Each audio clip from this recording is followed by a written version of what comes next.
नमस्कार साथियों, स्वागत है आप सभी का हमारे कोरोना क्लासेस यूट्यूब चैनल पर। और दोस्तों, आज की क्लास में हम बात करेंगे प्रथम वर्ष BSTC 8वां पेपर है ये, और पर्यावरण अध्ययन का है। इस सेकंड मॉडल पेपर आपको बताने जा रहा हूँ। इसका पूर्णांक आपको 60 नंबर का होता है, इतना पता होगा ही। 24 नंबर इसमें पास होने के लिए आपको चाहिए, 24 अंक। ध्यान रखना आप लोग। इस पेपर के लिए करने को आपको 3 घंटे का समय मिलेगा। और अब हम बात करते हैं हमारे पेपर की पूरे की कंप्लीटली कॉन्सेप्ट के साथ पढ़ना है। पूरा पढ़ना है, हूबहू पढ़ के जाना है। प्रश्न आपको इसमें से खूब मिलेंगे।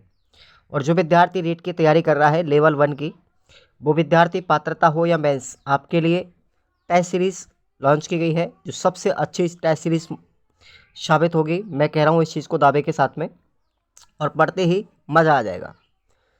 इसी एप्लीकेशन पे दी गई है, खुराना क्लासेस पर, प्ले स्टोर पर मिल जाएगा ऐप। पहला क्वेश्चन है आपका, पर्यावरण मित्र कार्यक्रम कब प्रारंभ किया गया था? तो आपको याद रखना है, पर्यावरण मित्र कार्यक्रम की अगर शुभारंभ डेट पूछी जाए तो 24 जुलाई 2010 इसका राइट आंसर हो जाएगा।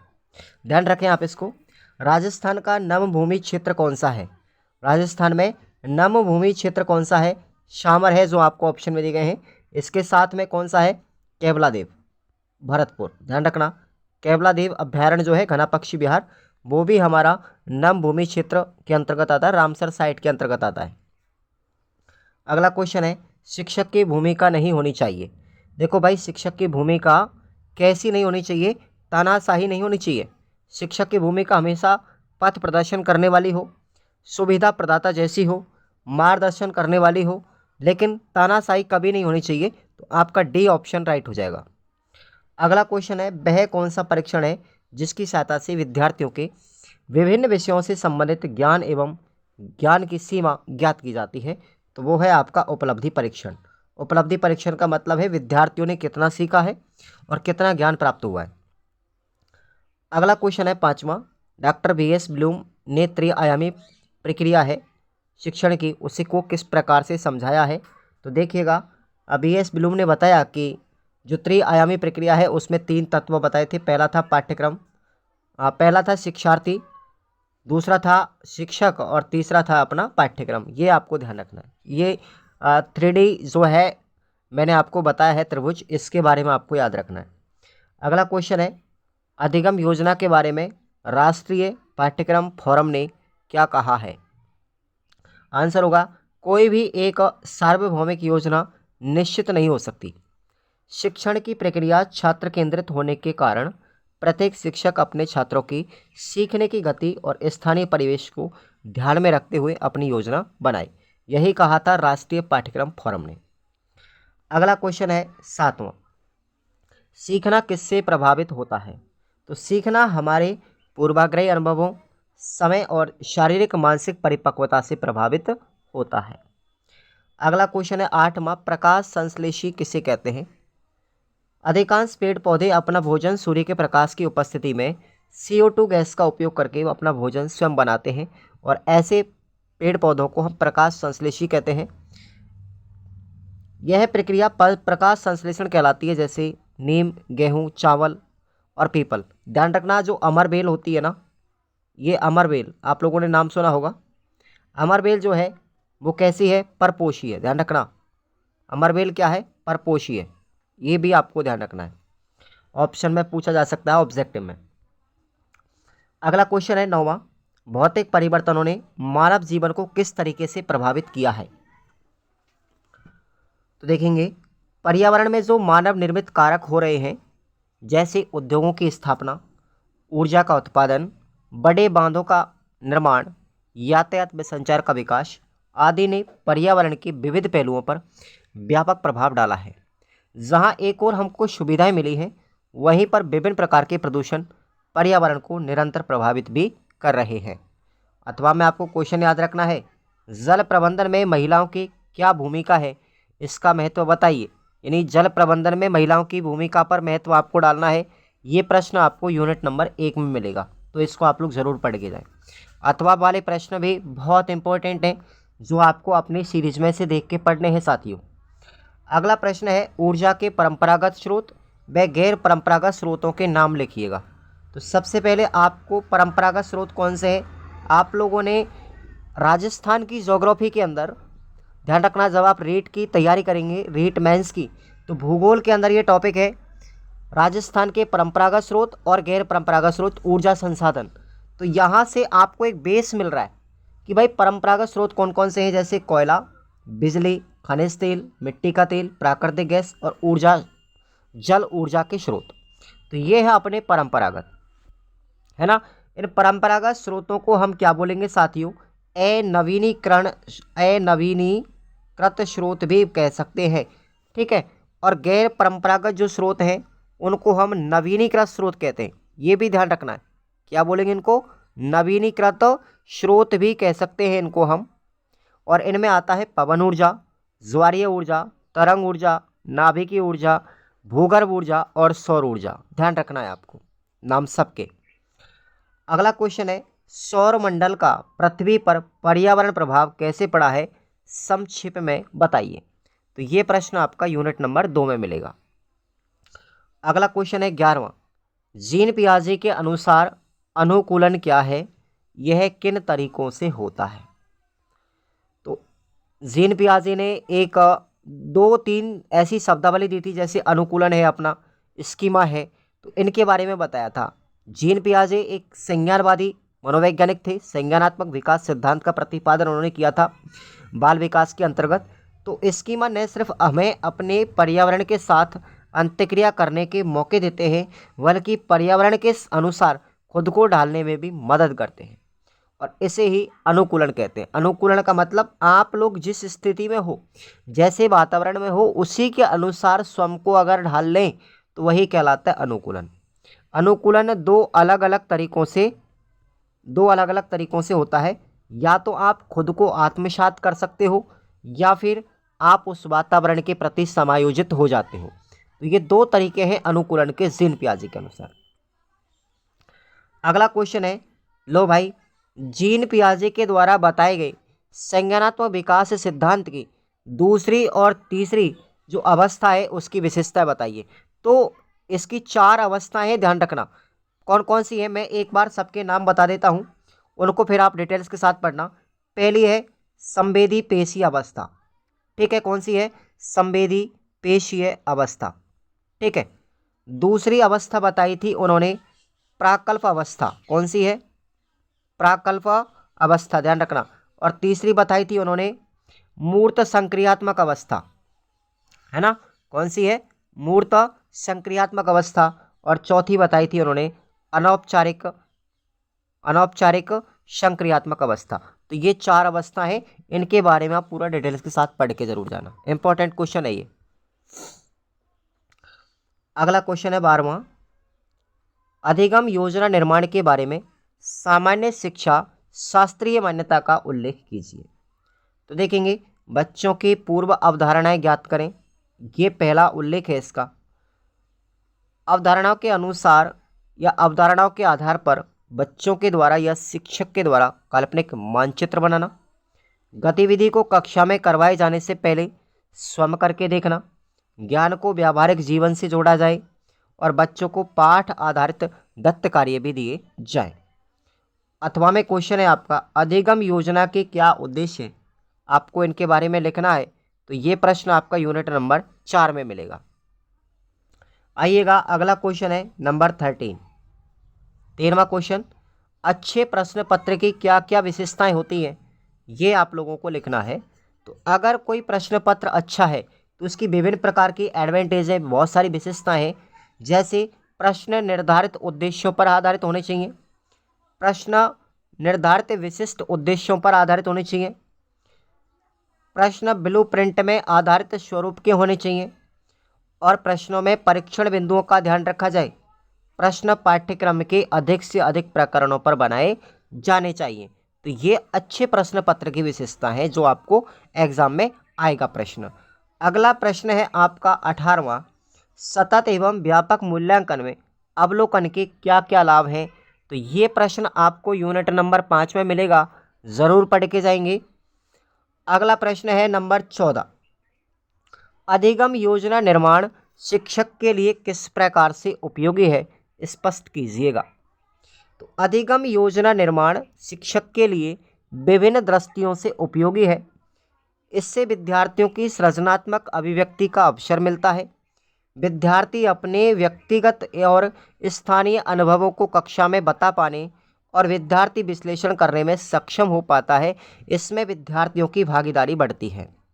विद्यार्थी सीखते भी हैं, जिससे शिक्षक को अपनी तरफ से विशेष प्रयास नहीं करना पड़ता। इसके अतिरिक्त शिक्षक का शिक्षण भी उद्देश्यपूर्ण हो जाता है। तो ये आपको ध्यान रखना है। अथवा में प्रश्न है आपका, अधिगम निर्माण में विविध सामाजिक समुदायों एवं संसाधनों का आप किस प्रकार से उपयोग करेंगे। तो ये प्रश्न भी आपको पढ़ के जाना है साथियों। हम आगे आते हैं हमारे 15वें क्वेश्चन पर। गतिविधि संचालन के दौरान चर्चा एवं बातचीत का क्या महत्व है। तो बच्चों के साथ वार्तालाप करना उनके विचारों को जानने का वह महत्वपूर्ण हथियार है, जिससे वस्तुओं को देखने के उनके नज़रिए को जानने में मदद मिलती है। बच्चे वार्तालाप के द्वारा महत्वपूर्ण तरीके से सोच सकते हैं तथा संवेदनशील मुद्दे जैसे जेंडर संवेदनशीलता, जाति, अंधविश्वास पर ध्यान केंद्रित कर सकते हैं। इस प्रकार के मुद्दों के बारे में प्रत्यक्ष रूप से बात करना ज़्यादातर मुश्किल होता है, क्योंकि वे हमारी सामाजिक स्थिति का एक हिस्सा हैं। परंतु ऐसे संवाद के द्वारा हमें इस प्रकार का अवसर मिलता है कि हम स्वयं के विचारों पर प्रश्न उठा सकें। इस प्रकार के वार्तालाप एवं संवाद के लिए अखबारों की रिपोर्ट, पोस्टर, चित्र, छायाचित्र आदि को शुरुआती स्तर पर उपयोग में लाया जा सकता है। अथवा में आपका प्रश्न है, सर्वे कार्य के बारे में आप क्या समझते हैं। ठीक है, सर्वे कार्य की महत्वता का वर्णन कीजिए। तो ये भी इम्पोर्टेंट क्वेश्चन है आपका। अगला प्रश्न है आपका 16वां। विद्यालय में वृक्षारोपण हेतु योजना बनाकर पर्यावरण मित्र कार्यक्रम को प्रभावी रूप से किस तरह क्रियान्वित किया जा सकता है। आंसर सुनिएगा। पर्यावरण मित्र कार्यक्रम की शुरुआत 24 जुलाई 2010 को अहमदाबाद में पर्यावरण एम्बेसडर भारत के पूर्व राष्ट्रपति डॉक्टर APJ अब्दुल कलाम के द्वारा की गई थी। यह कार्यक्रम इस सोच पर आधारित है कि सभी विद्यार्थी पर्यावरणीय कारकों को बृहद संदर्भ में उनके तात्कालिक पर्यावरण के अनुसार समझने और पहचानने से जुड़ सकें। यह कार्यक्रम स्वयं करके सीखने को बढ़ावा देता है एवं स्कूल के सभी सदस्यों की सक्रिय भागीदारी पर भी केंद्रित है, जो कि 5 प्रमुख पर्यावरणीय विषय जो कौन कौन से हैं, जल, स्वच्छता, कचरा प्रबंधन, ऊर्जा और जैव विविधता एवं हरियाली तथा सांस्कृतिक धरोहर को स्कूल के संदर्भ में कार्य परियोजना से जोड़ता है। इसका सर्वोच्च न्यायालय के पर्यावरण शिक्षा हेतु आदेश NCF 2005 तथा CCE के संदर्भ में शामिल करते हुए तैयार किया गया है और फिर क्रियान्वित भी किया गया है। अथवा में आपका प्रश्न है, पर्यावरण शिक्षा बहुविषयी होती है, इस कथन को आप उदाहरण सहित स्पष्ट कीजिएगा। इम्पोर्टेंट क्वेश्चन है साथियों। अगला हमारा प्रश्न है 17वां, देखिएगा। पर्यावरण अध्ययन की एक विषय के रूप में व्याख्या कीजिए कि पर्यावरण अध्ययन एक विषय है, किस तरीके से पूरा आपको कॉन्सेप्ट लिखना है इसके बारे में। तो पर्यावरण के महत्व को समझते हुए वर्ष 2003 में उच्च न्यायालय ने शिक्षा के सभी स्तरों पर इसके शिक्षण हेतु प्रावधान करने के लिए कहा, परंतु एक बहुत बड़ा सवाल यह था कि क्या पर्यावरण को एक विषय के रूप में लागू किया जाए। दूसरा सवाल था कि इसमें क्या पढ़ाया जाए और शिक्षा के विभिन्न स्तरों पर इसको कैसे लागू किया जाए। आज तो पर्यावरणीय मुद्दे चारों तरफ उठ रहे हैं, उनको देखते हुए पर्यावरण अध्ययन को एक विषय के रूप में पढ़ाया जाना जरूरी है। आज विभिन्न प्रकार के प्रदूषणों ने विकराल रूप धारण कर लिया है। अधिकांश नदियां प्रदूषित हो चुकी हैं। भारत की राष्ट्रीय नदी का जो दर्जा दिया गया है हमारी गंगा नदी को, वो भी गंभीर रूप से दूषित हो चुकी है। कारखानों और विभिन्न वाहनों से निकलने वाला धुआं और अन्य जहरीली गैसें वायु को निरंतर प्रदूषित कर रही है। प्लास्टिक का कचरा, विभिन्न प्रकार के रासायनिक पदार्थ भूमि को प्रदूषित कर रहे हैं। शोर हमारे वातावरण को भी प्रदूषित कर रहा है, ध्वनि प्रदूषण हो रहा है ना। इन सबको रोकने के लिए और इन समस्याओं पर नियंत्रण पाने के लिए पर्यावरण अध्ययन को एक विषय के रूप में अत्यधिक आवश्यकता है। और आप सभी जानते हो कक्षा 3 से लेकर के 5वीं तक ये पर्यावरण अध्ययन एक अलग विषय के रूप में भी पढ़ाया जा रहा है। ऐसा किया गया था राष्ट्रीय शिक्षा नीति 1986 के तहत, ध्यान रखेंगे। अगला हमारा प्रश्न है अथवा में, जम्बो जी ने पर्यावरण संरक्षण व संवर्धन के लिए क्या क्या प्रयास किए थे। ये प्रश्न आपका यूनिट 1 में मिलेगा, ध्यान रखना है आप लोगों को। राजस्थान के एकमात्र ऐसे लोक संत थे जिन्होंने पर्यावरण शिक्षा पर जोर दिया, पर्यावरण संवर्धन पर जोर दिया, वो थे हमारे जम्बो जी बिश्नोई। ठीक है। अगला प्रश्न है हमारा 18वां, संपूर्ण कचरा प्रबंधन पर अपना विस्तार से वर्णन करो। कैसे हम इसका प्रबंधन करेंगे। सबसे पहले बात करते हैं कचरा प्रबंधन। कचरा प्रबंधन तब अधिक प्रभावी व सफल बनता है जब उसमें कचरा नियंत्रण व निपटान के विभिन्न तरीकों के साथ मिला लिया जाए, बजाय किसी एक तरीके के जोड़ देने पर। कचरा प्रबंधन की चाबी 3 बिंदुओं पर निर्भर करती है। वो 3 बिंदु कौन कौन से। पहला है स्रोतों या संसाधनों की कमी। उत्पादित कचरे की मात्रा या जहरीलेपन को कम करने के लिए उचित डिजाइन, निर्माण, सही पैकेजिंग आदि से कचरा निपटान व प्रबंधन व्यय में कमी हो जाती है, क्योंकि इसमें पुनः चक्रित करने और दहन करने की लागत से बचा जा सकता है।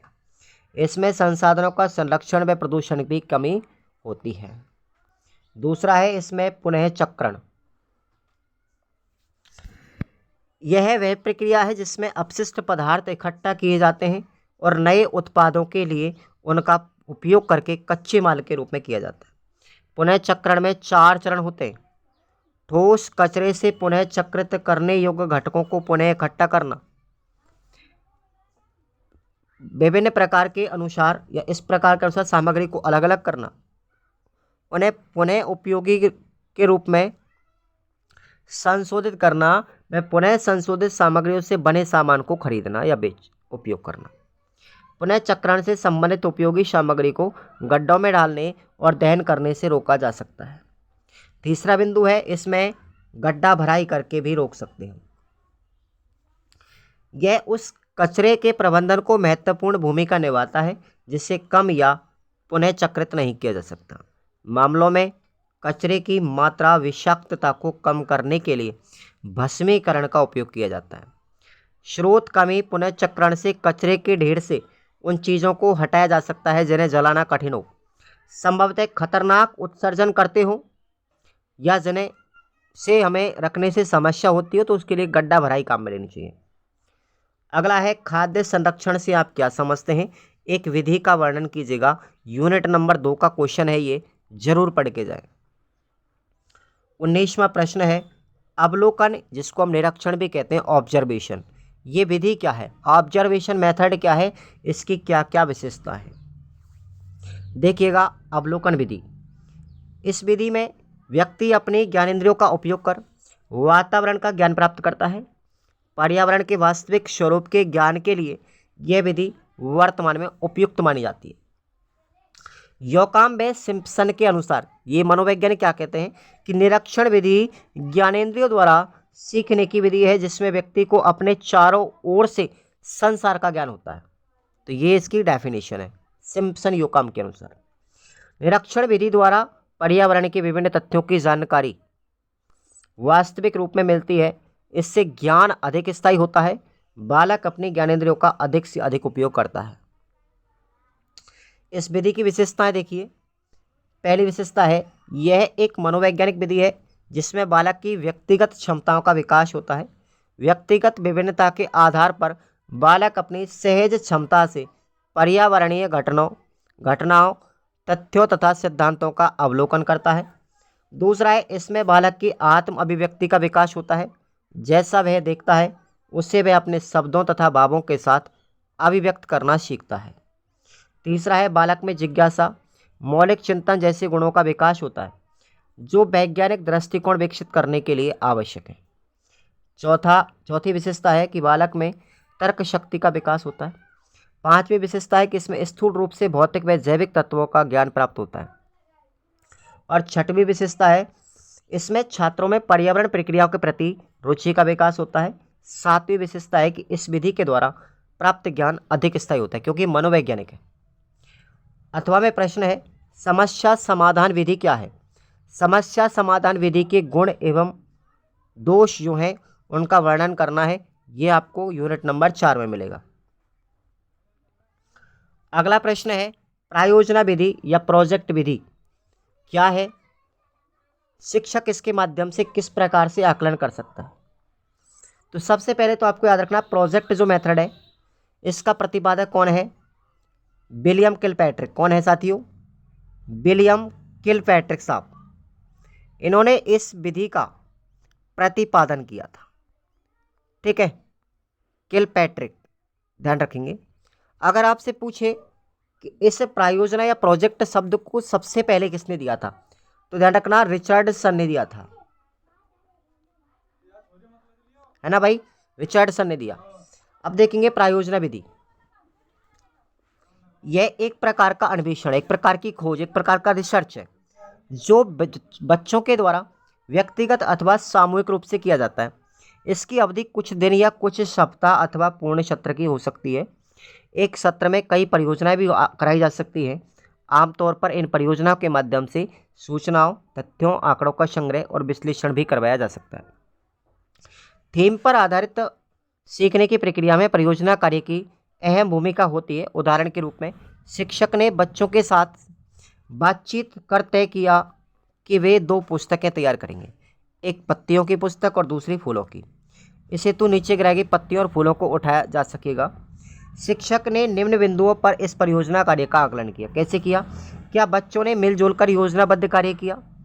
दूसरी बात देखिएगा, क्या बच्चे पेड़ पौधे फूल पत्ती आदि को पहचान सकेंगे। क्या बच्चों का लिखा गया विवरण सही था। क्या बच्चों की ये गतिविधि अच्छी लगी, कैसी लगी, इसके बारे में।